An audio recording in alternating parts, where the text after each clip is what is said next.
Otto I, the Great, 962–973. Otto I secured his rule in Germany by defeating rebellious dukes and winning the Battle of Lechfeld in 955 against the Magyars, which ended their raids in Central Europe.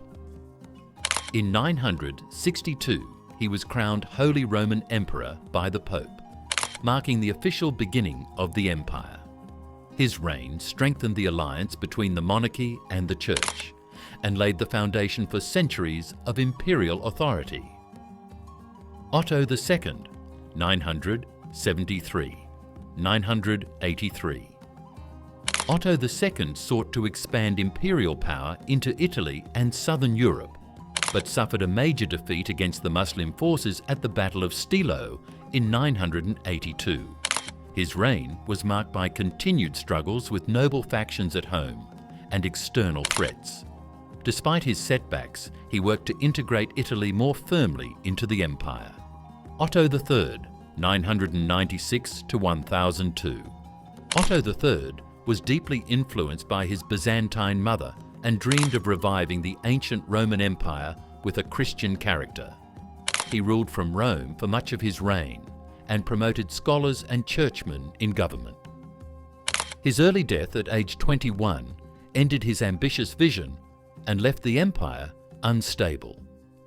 Henry II, 1014–1024. Henry II was the last ruler of the Ottonian dynasty and focused strongly on strengthening the church's role in imperial politics.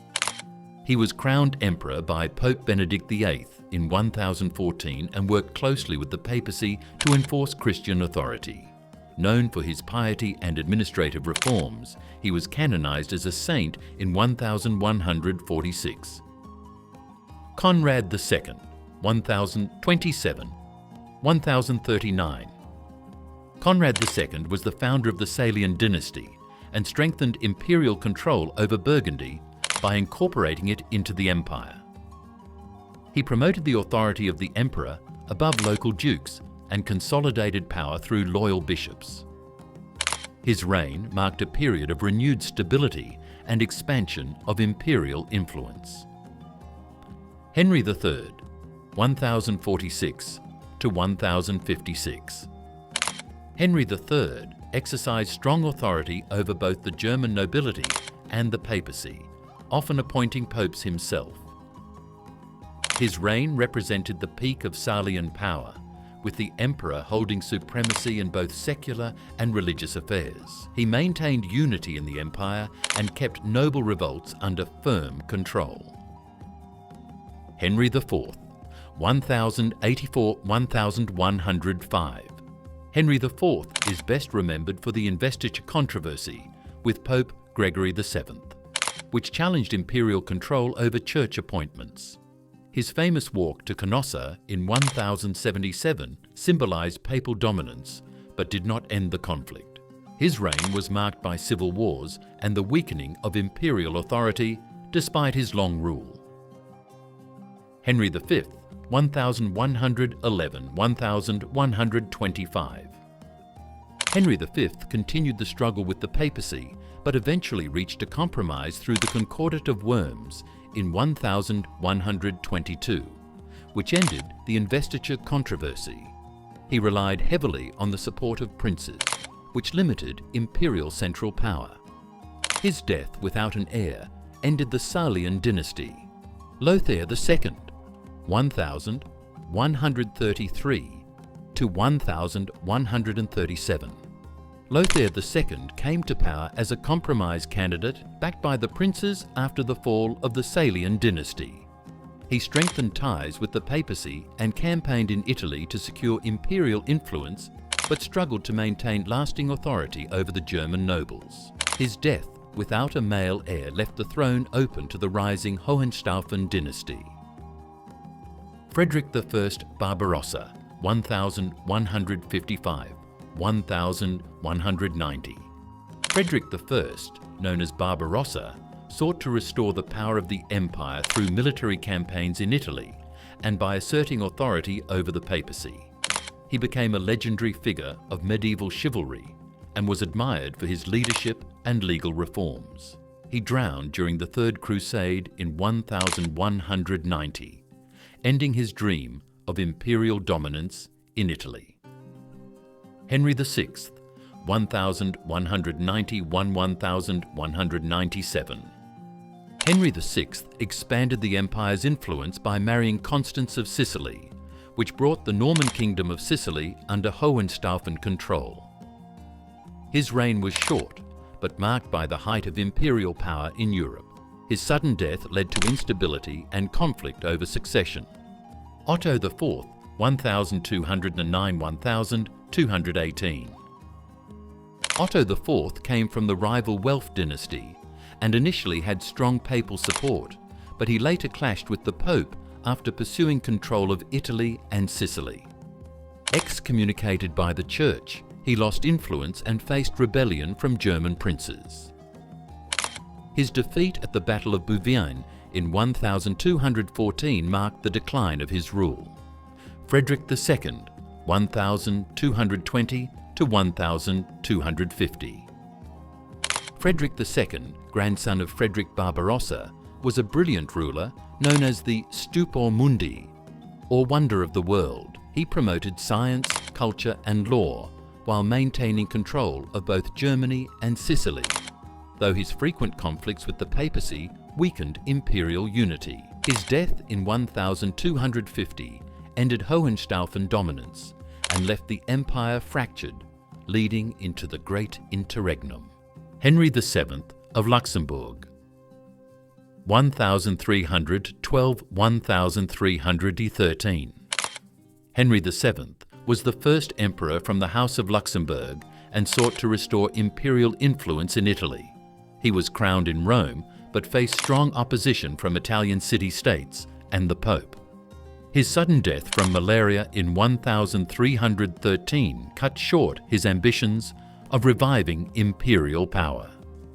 Louis IV the Bavarian, 1328–1347.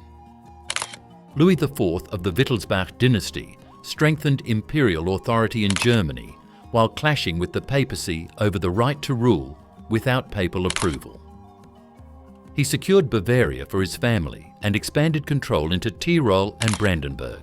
His reign highlighted the growing independence of the empire from papal influence. Charles IV, 1355–1378. Charles IV of Luxembourg is best known for issuing the Golden Bull of 1356, which established the electoral system of the empire. He promoted Prague as his capital and turned it into a center of culture and learning.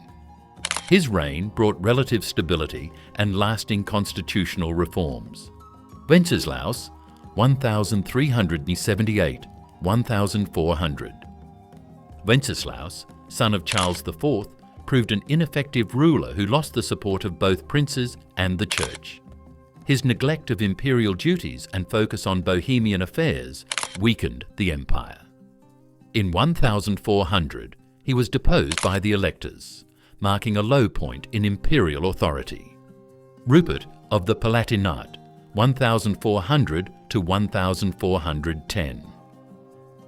Rupert of the Wittelsbach line was elected to replace Wenceslaus, but lacked resources and authority. He attempted to restore order, but failed to gain recognition in Italy and was never crowned in Rome. His reign was short and largely ineffective, leaving the empire politically fragmented. Sigismund of Luxembourg, 1433–1437. Sigismund played a crucial role in European politics as both King of Hungary and later Holy Roman Emperor. He convened the Council of Constance, which ended the papal schism but also condemned reformer Jan Hus to death. His reign saw ongoing struggles with the Ottomans and marked the end of the Luxembourg dynasty on the imperial throne. Albert II, 1438–1439. Albert II of Habsburg was elected emperor after Sigismund, but died before being crowned in Rome. He ruled as King of Hungary and Bohemia and fought against the Ottoman Turks. His brief reign laid the groundwork for continued Habsburg influence in Central Europe. Frederick III, 1452–1493. Frederick III was the first Habsburg to secure a long imperial reign and establish the dynasty's lasting position on the throne. He centralized authority slowly but steadily and expanded Habsburg territories through strategic marriages. Known for his motto R-E-I-O-U, he saw the empire as destined to rule the world. Maximilian I, 1500–1519. Maximilian I expanded Habsburg influence through war and diplomacy, most famously through the marriage policies that secured Spain and the Low Countries for his family. He modernized the empire's administration and promoted imperial reforms, though with limited success. His reign prepared the stage for the vast global empire of his grandson, Charles V. Charles V, 1530–1556.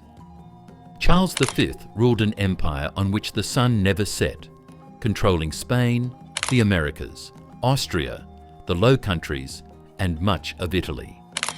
He fought to preserve Catholic unity during the Reformation, but was forced to compromise with Protestant princes. Exhausted by constant wars against France, the Ottomans, and religious uprisings, he abdicated and retired to a monastery. Ferdinand I, 1558–1564. Ferdinand I, brother of Charles V, consolidated Habsburg control over Austria and Central Europe. He accepted religious compromise in the Peace of Augsburg in 1555, which recognized Lutheranism alongside Catholicism. His reign stabilized the empire after years of conflict and established the Austrian Habsburg line as central to imperial rule. Maximilian II, 1564–1576. Maximilian II pursued a policy of religious tolerance during a time of growing tension between Catholics and Protestants. He maintained peace within the empire by avoiding confrontation and protecting Protestant rights. His moderate stance prevented major conflict, but left many religious issues unresolved. Rudolf II, 1576–1612. Rudolf II ruled from Prague and became a great patron of art, science, and alchemy, making his court a center of Renaissance culture. However, his indecisiveness and mental instability weakened imperial authority. His inability to manage the rising religious divisions paved the way for the 30 Years' War.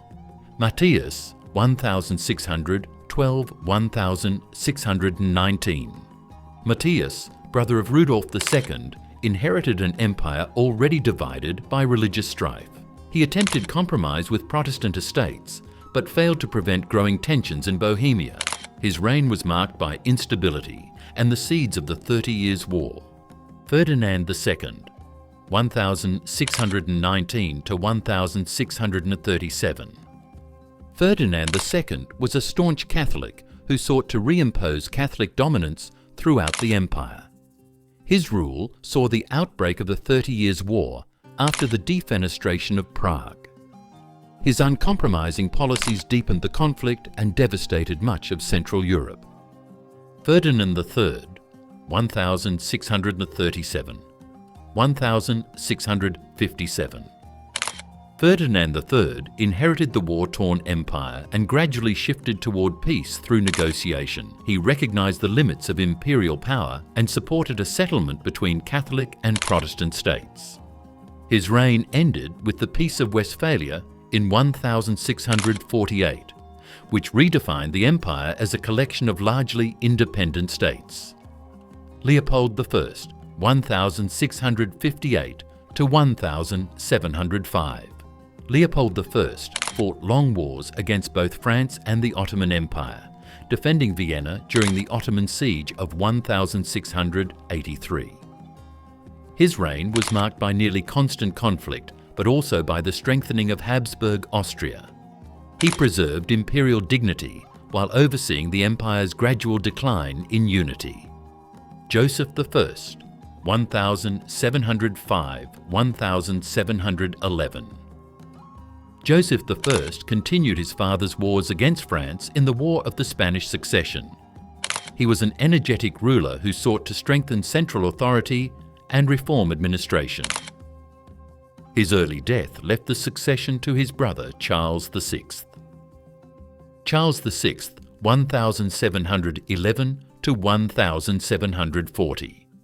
Charles VI spent much of his reign fighting to secure recognition of the Pragmatic Sanction, which allowed his daughter Maria Theresa to inherit the Habsburg lands. He struggled in wars against France, Spain, and the Ottoman Empire, which drained resources. His death without a male heir triggered the War of the Austrian Succession. Charles VII, 1742–1745. Charles VII of the Wittelsbach dynasty was the only non-Habsburg emperor after the 15th century. He was elected during the War of the Austrian Succession and spent much of his reign in conflict with Maria Theresa of Austria. His short rule ended with his death, allowing the Habsburgs to reclaim the throne. Francis I, 1745–1765. Francis I, husband of Maria Theresa, was more a consort than an active ruler, as real power lay with his wife. He supported economic reforms and strengthened the Habsburg financial system. His reign marked the secure restoration of Habsburg authority after the brief Wittelsbach interruption. Joseph II, 1765–1790. Joseph II, son of Maria Theresa, was a leading figure of enlightened absolutism. He pushed for radical reforms, including religious toleration, the abolition of serfdom, and centralization of administration. His ambitious policies faced resistance, and many were rolled back after his death, but his reign left a lasting reformist legacy. Leopold II, 1791–1792. Leopold II reversed many of Joseph's reforms, but maintained a degree of religious tolerance and administrative improvement. He worked to stabilize the Habsburg monarchy and avoid internal unrest. His short reign ended just as revolutionary tensions in France spread across Europe. Francis II, 1792–1806. Francis II faced the upheaval of the French Revolution and the rise of Napoleon Bonaparte. In 1804, he declared himself Emperor of Austria to preserve Habsburg dignity while continuing as Holy Roman Emperor. After Napoleon's victories, he dissolved the Holy Roman Empire in 1806, ending 1,000 years of imperial history. Wilhelm I, 1871–1888. Wilhelm I, King of Prussia, became the first German emperor after the unification of Germany in 1871, proclaimed in the Hall of Mirrors at Versailles. He ruled alongside his powerful chancellor, Otto von Bismarck, who was the real architect of German unity and policy. Wilhelm provided the monarchy with prestige and stability, while supporting the modernization of the army and state. His reign transformed Germany into a major European power. Friedrich III, 1888. Friedrich III reigned for only 99 days, making his rule one of the shortest in German history. A liberal-leaning monarch, he admired British constitutional monarchy through his marriage to Victoria, daughter of Queen Victoria. He was respected for his military service during the Wars of Unification, but was fatally ill with throat cancer when he took the throne. His early death prevented reforms that might have steered Germany toward a more liberal path. Wilhelm II, 1888–1918. Wilhelm II was the last German emperor and one of the most controversial figures in German history. Impulsive and ambitious, he dismissed Bismarck in 1890 and pursued a more aggressive foreign policy, including a major naval build-up that alarmed Britain. His erratic leadership and pursuit of Weltpolitik contributed to rising tensions in Europe. When Germany lost the First World War, he abdicated in 1918 and went into exile in the Netherlands, marking the end of the monarchy.